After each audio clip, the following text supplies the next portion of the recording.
I think the biggest factor here is that a great number of Russians, with the exception of those very brave, small few people who made principled stances against what's happening, is that they just aren't particularly interested in in being involved in politics here. They want to make sure that their kids aren't the ones being drafted to fight in Putin's war. They want to make sure it's not them who winds up in the wrong end of a jail term.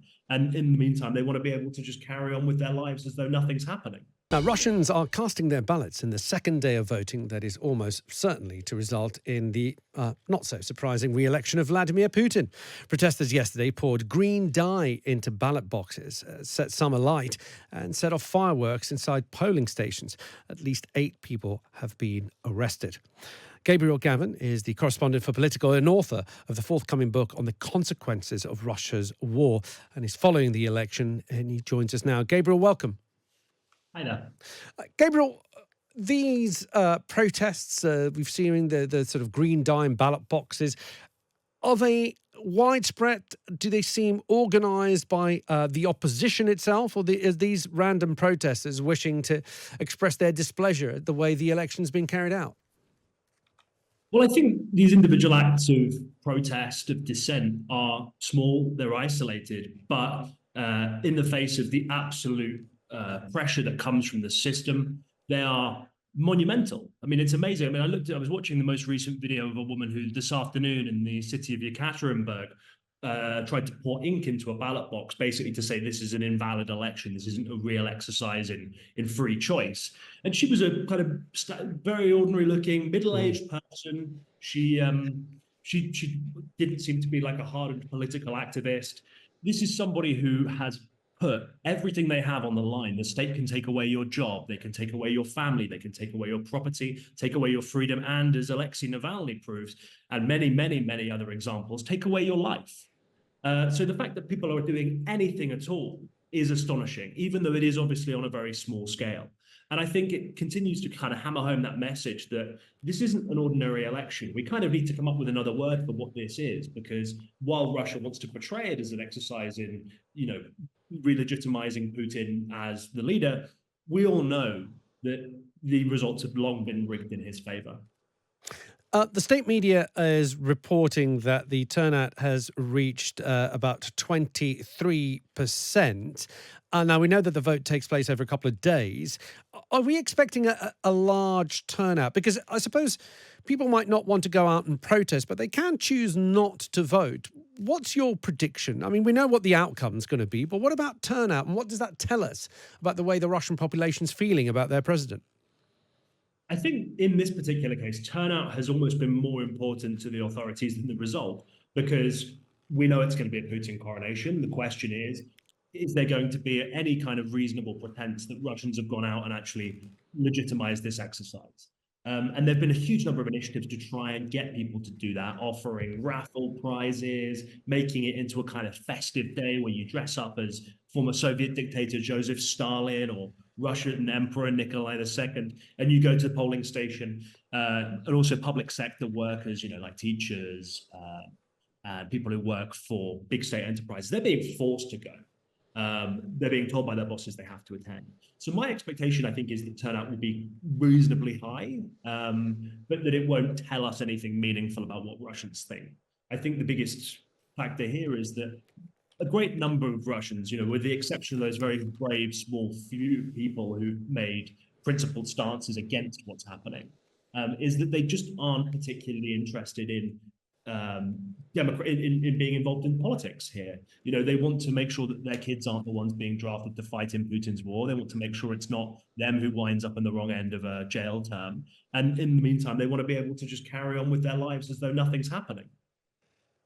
Is this inevitable victory, as everybody seems to agree on, Gabriel, going to be exhilarating for Vladimir Putin, or is it going to be business as usual? Is this going to give him a mandate to perhaps go even further in operations in Ukraine and in Russia's actions worldwide, or does nothing change as the status quo remains?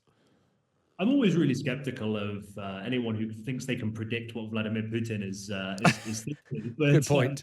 but only because, I mean, it could go one of two ways, right? I mean, either he's absolutely confident that he has a hand on the tiller and he's unassailably in charge of the country, or he goes, "Wow, people really do like me." And his minders and his aides kind of think, "Oh, we did a good job in, making the boss feel like he really won something here." But I think in either case, it's very unlikely to have any relation on Russia's foreign policy, Russia's military strategy at all. I think that the realization for a long time has been that if there is going to be change in Russia, and I think many people pray there one day will be, it's almost certainly not going to come from the ballot box. And that opens up a kind of set of reasonably darker, more opaque, more unpredictable circumstances. The most likely of which is at some point there's a palace coup or Putin simply dies. And I think his vested interest is to say, look, I'm still here. I'm never going to leave. Алексей Анатольевич, здравствуйте еще раз. Вы нас хорошо видите, слышите? Доброе утро, Ваша честь. Хорошо вижу, хорошо. Абсолютно выдуманное, искусственное, несуществующее. Но тем не менее. Не устанавливаются ограничения по количеству книг и возможности брать с собой религиозную литературу и в ранее. Про согласование Генеральной прокуратуры Российской Федерации утверждены правила внутреннего распорядка избирательных учреждений.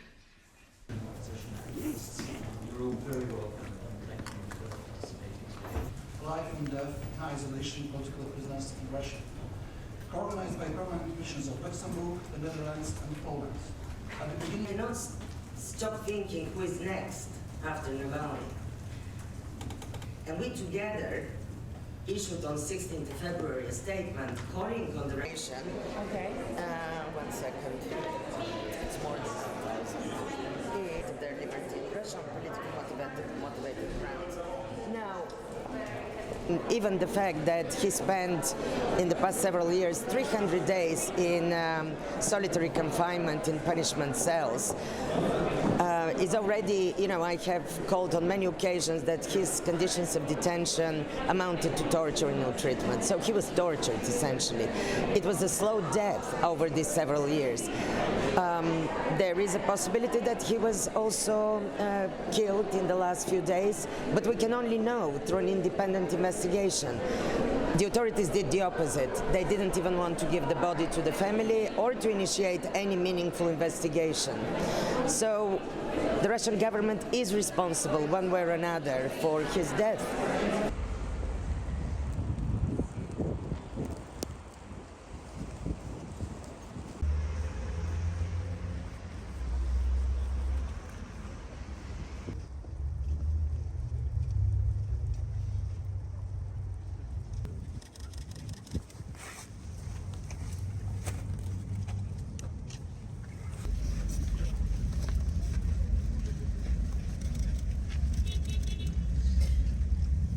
Ever since the death of Alexei Navalny, there is no day passing without asking myself, who is the next Navalny?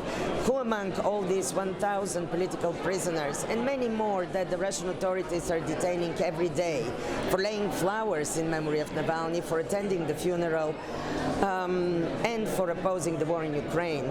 Who is the next Navalny? And there will be next Navalnys for sure, with this level of repression. В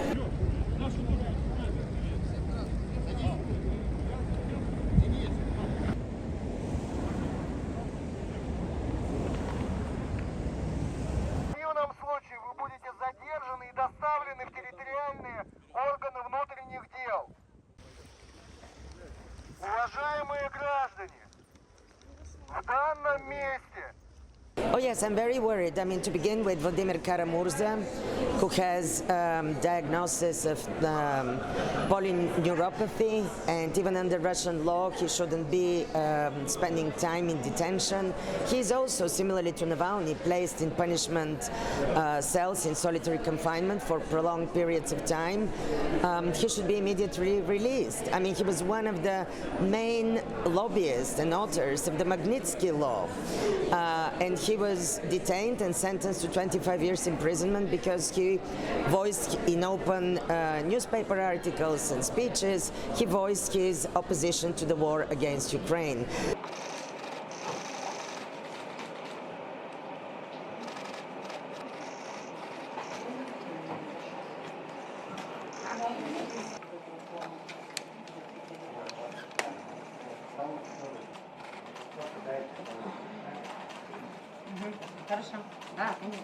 I think first and foremost to meet the Russian authorities at every opportunity they have and demand the full unconditional release of all political prisoners, as well as independent investigation for Navalny's death.